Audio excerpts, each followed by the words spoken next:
Good morning students, welcome back in the next video of bio. Students, in the previous video we have studied about the first kingdom, that is kingdom Monera, and in that kingdom we have studied about the bacteria, their reproduction, etc. Then in the second kingdom we have studied about the Protista, and examples are amoeba, paramecium, euglena, trypanosoma, etc. Now today we will discuss about the kingdom fungi, and kingdom fungi includes the organisms which resembles or some characteristics resemble with plants and some characteristics resemble with the animals. Like plants, fungi have a cell wall, and their cell wall is made up of the substance called the chitin instead of cellulose. But unlike plants, fungi lack chlorophylls, means they cannot prepare their own food like animals. So they have cell wall like plants and they lack the chlorophyll like animals. And fungi store food in the form of glycogen instead of the starch. So generally for the growth of fungi they need ample moisture and warmth to grow. Some are aquatic, means lives in water, though most grow on the most moist surfaces. Now we will discuss about their mode of nutrition.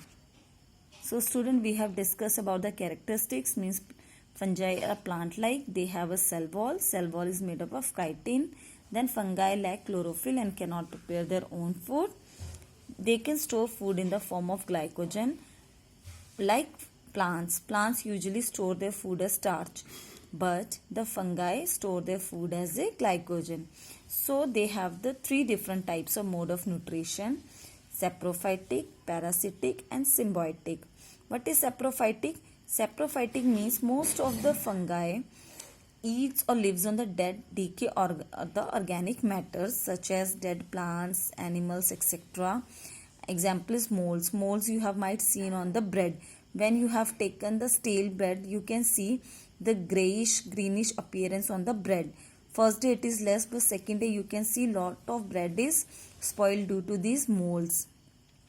Then parasitic means they generally lives inside or outside the host body and cause diseases such as the fungal infection. Now third type of nutrition is the symbiotic, means the fungus lives in close association with other organisms like lichen or other organisms. They might helpful for each other. So what are lichens?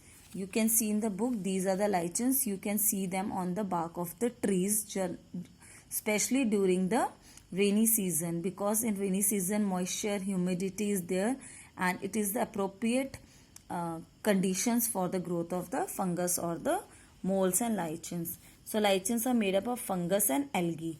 The fungus anchor the algae and absorb nutrient and moisture from the nearby atmosphere, whereas algae produce food. So algae provide food to the fungus and fungus provide shelter and protection to the algae. Now we will discuss about the molds, but before molds there are two other examples of the symbiotes. One is that the fungi and the root of some plant. The fungi help the plants to absorb moisture and minerals while the plants provide nutrition to the fungus. Third one is the ants cultivate the fungi the way we cultivate crops.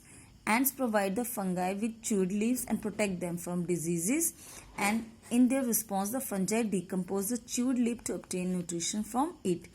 And these leaves or decomposed leaves also make nutritive diet for the baby ant or the ants larvae. You have already know about some of the fungus like yeast, mushroom, molds you can find on the bread, stale bread. Mushroom, generally we are eating the button mushroom, that white color mushrooms. And yeast you can find in your kitchen. You can ask your mother. Generally yeast is used to rise the dough. Then among them, yeast are the unicellular, but they generally lives in the colonies.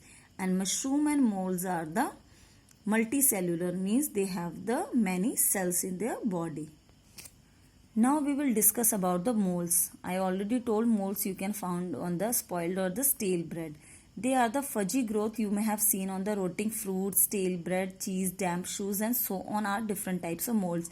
Nowadays rainy season is there, so when you keep your shoes wet and after some days, 2 or 3 days, you can see a whitish layer on it, means that are actually the molds. or you can see the rotting fruit. You have might seen when fruit is rotten, you can see a very greenish grayish layer on it, and when you touch it look like a powder. So these are generally the molds. Now we will discuss about the structure and reproduction of molds. First of all, this is the structure of the mold seen under the microscope, and they have the small filaments or thread-like hyphae. So these thread-like structure is known as the hyphae, and the tangle mass of hyphae is mycelium. Means very many hyphae come together to make the mycelium, and on each mycelium they have a structure known as the sporangia. These are the vessel-like structure which are filled with the spores. Spores are generally the seeds, and in the appropriate condition the sporangia burst and release the spores into the air, and they start floating, and when they find the appropriate place they land on it. So what are hyphae? The thread-like structure and the molds are known as the hyphae. When many hyphae tangled, they are known as the mycelium. And what are spores? Spores are the seeds present inside the sporangia or sporangiums. They are vessel-like structures. So molds reproduce through the spores. So for reproduction, molds need the spores, and these spores are inside the sporangia. Now some activities has also given: moisten a piece of bread or chapati and leave it on a plate for a while, and you can see the spores which are present already on the air they will settle on it, and they will spoil the bread or the chapati, and you take that piece and see under the microscope. Now it is not possible, but when school will open we will see this. And one more activity is there about the yeast. You can ask your mother when she want to prepare, you can say babru. In Punjabi we are making the babrus or the raisin dough. So she usually added the yeast with the warm water, prepare a dough and rest it for some time. After half an hour you can see the dough's risen. And yeast is also used in the preparation of breads and buns also. So what is the mode of nutrition in molds? Molds are saprophytic, means they lives on the organic matter, and what they do? The hyphae release enzymes into the organic matter. These enzymes digest or break down the complex molecules of the organic matter into simple molecules. Means organic matter have the complex structure. So enzymes from the hyphae released, and they divide or break down the complex material into simpler molecules, and then these are absorbed by the hyphae. So this type of nutrition is known as extracellular digestion because it happens outside the cell. So what is extracellular digestion?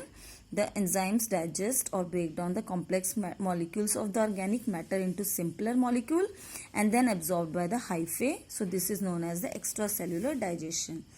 Now we will talk about the respiration. How they respire. Those who are living, they do the respiration. So molds respire aerobically. Now there are two terms, aerobic respiration and anaerobic respiration or fermentation. So what is the basic difference between them? Aerobic respiration means the organism use oxygen to break down the food and release energy, whereas the anaerobic respiration or fermentation, in this process organism do not use oxygen to break down the food. Means without oxygen also they can break down the food. So molds generally respire through aerobic respiration, but some type of yeast do not need the oxygen. So generally when we make the dough, to rise the dough we generally cover it so that oxygen cannot go inside and dough will rise in the absence of the oxygen. Now uses of fungi. So mostly yeast is used in bakeries. I already told, to make the breads and buns. Then some species of yeast are used in manufacture of alcohol and various wines. Then penicillin was the first antibiotic to be discovered. So penicillin is made up of the fungus called the Penicillium. All mushrooms are edible. Mostly all mushrooms are edible. Fungi help clean up the environment because they are saprophytic. So they clean the environment by eating the dead decaying matter. Some molds used to make flavored cheese. Then what are the harmful effects of fungi? Fungi cause disease in animals and plants. Then fungi cause many plants diseases. Already I told you diseases in plants and animals. Fungi infect stored grain. They usually spoil the grains, fruits, seeds, etc. All mushrooms are not edible, means some mushrooms are poisonous also. So these are the characteristics of third kingdom, that is kingdom fungi.